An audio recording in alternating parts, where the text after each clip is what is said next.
Good morning student. Good morning sir. Okay, आज आपण या ठिकाणी पाठ 16वा सफर मेट्रोची मराठी विषयामधील हा आपण धडा अभ्यासणार आहोत आणि या धड्याची आपण सुरुवातीला ओळख करून घेऊ. सफर मेट्रोच्या धड्याचे लेखक क्रांती गोडबोले, ज्यांचा जन्म 1990 मध्ये झाला आणि त्यांनी आपल्या एक विवेकशील बुद्धीच्या सानिध्यातून आपणास सफर मेट्रो झाले, महिलांची प्रगती आणि महिलांनी केलेल्या वेगळ्या क्षेत्रामध्ये क्रांती हे आपल्याला दाखवण्याचा प्रयत्न करतात. तर आपण या मुद्द्याच्या आधारे आपण या सर्व गोष्टी आज तपासणार आहोत. तर सर्वप्रथम मी पहिला मुद्दा घेतो, आधुनिक युग. आता आधुनिक युगामध्ये युगाच्या सुरुवातीला वेगवेगळ्या विज्ञान आणि तंत्रज्ञानाची सुरुवात होत गेली आणि या सुरुवात झाल्यामुळं आपणास रेल्वे, विमानसेवा आणि अशा बऱ्याच ज्या सुखसुविधा आपणास एका ठिकाणी दुसऱ्या ठिकाणी जाण्यासाठी जे लागणाऱ्या गरजा असतात ते पूर्ण करण्यासाठी त्या आधुनिक युगामध्ये सुरुवात झाली. त्यानंतर महिलांची समाज जीवनामध्ये वाढणारी प्रगती बघू शकतो आपण. आजच्या आधुनिक काळामध्ये महिला प्रत्येक क्षेत्रामध्ये प्रत्येक ठिकाणी जास्तीत जास्त संख्येने सहभाग नोंदवून आपली प्रगती दाखवण्याचा प्रयत्न करतात. आपण यामध्ये बघू शकतो सफर मेट्रोच्या पाठामध्ये एक महिला जिचं नाव रुपाली चव्हाण ही सफर मेट्रोच्या पाठामधून आपणास त्या मेट्रो ट्रेनविषयी माहिती देत आहे आणि त्या मेट्रो ट्रेनविषयी वेगवेगळ्या स्वरूपामधून लोकांची कशी सेवा केली जाते याचं सविस्तर वर्णन ती या पाठामधून देण्याचा प्रयत्न करते. त्यानंतर पॉईंट 3 रेल्वेची सुरुवात. आता रेल्वेची सुरुवात आपण पाहू शकतो 16 एप्रिल 1853 या दिवशी पहिली रेल्वे सुरू झाली मुंबई ते ठाणे.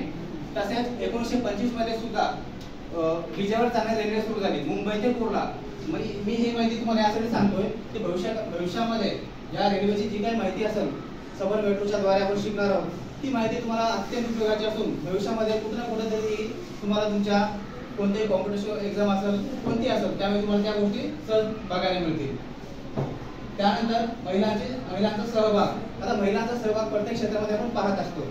त्यामध्ये बघा क्रीडा. आता क्रीडेमध्ये तुम्हाला सहजच माहिती आहे महिलांचा कोणकोणता समावेश असतो. एक सानिया मिर्झा आणि आपली रावळपिंडी एक्सप्रेस म्हणून कविताची ओळख आहे, माहिती असेल ना तुम्हाला सगळ्यांना. त्यानंतर विज्ञान. आता विज्ञान क्षेत्रामध्ये तुम्ही आज पाहता आपल्या अंतरिक्षमध्ये तब्बल 6 महिने वर अंतरिक्षमध्ये पूर्णपणे प्रयाण करून त्या ठिकाणची माहिती सविस्तर गोळा करणारी सुनीता विल्यम्स आता आपल्या भारतामध्ये जून जुलै या महिन्यामध्ये पोहोचणार आहे. ती तुम्हाला माहिती असायला पाहिजे. त्यानंतर कल्पना चावला जी अंतराळामध्ये वेगवेगळ्या संशोधनासाठी कार्यरत होती. त्यानंतर वैद्यकीय. आता वैद्यकीय क्षेत्रामध्ये तुम्ही जर पाहत असाल तर महाराष्ट्रामध्ये सर्वात पहिली महिला डॉक्टर आनंदीबाई जोशीची ओळख आहे. त्यानंतर शिक्षण. आता शिक्षणाची सुरुवात करणारे महात्मा फुले आणि त्यांची पत्नी सावित्रीबाई फुले ज्यांनी 1948 मध्ये पुण्यामध्ये खेड्यापाड्यामध्ये पहिली मुलींची शाळा स्थापन केली. आता मुलींच्या शाळेमुळेच आज आपण सर्व मुली समाज जीवनामध्ये जे काही मुलींसाठी शिक्षणाची सुविधा असेल ती त्यांच्याकडून सुरुवातीलाच म्हणायला काही हरकत नाही.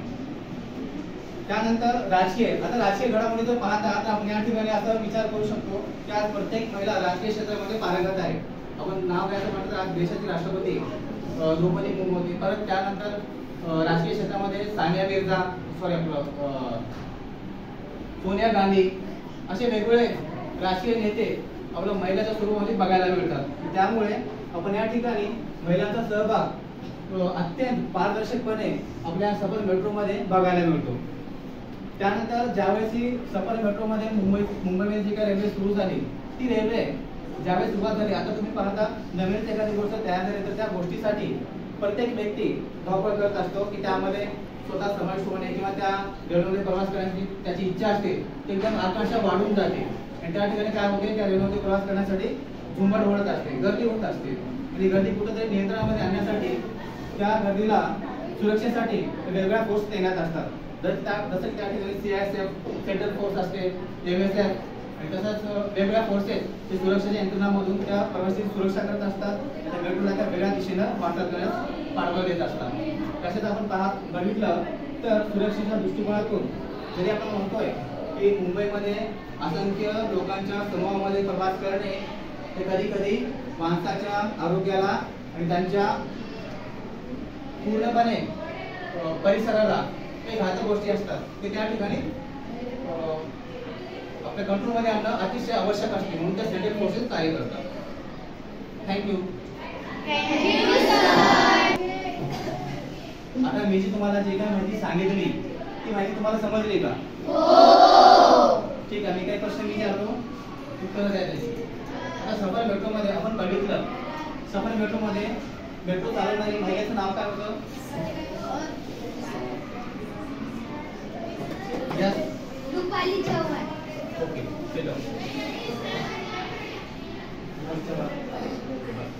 त्यानंतर दुसरा प्रश्न आपण बघितलं होतं, सफर मेट्रो मध्ये महिलांचा सहभाग वाढत होता आणि त्या वाढत्या सहभागामुळे आपण क्रीडा क्षेत्रातील एका महिलेचं नाव सांगू शकता का?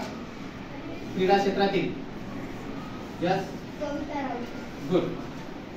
आता शिक्षण क्षेत्रामध्ये एका महिलेचं नाव सांगा ज्या महिलेपासून शिक्षणाला सुरुवात झाली. Yes, good.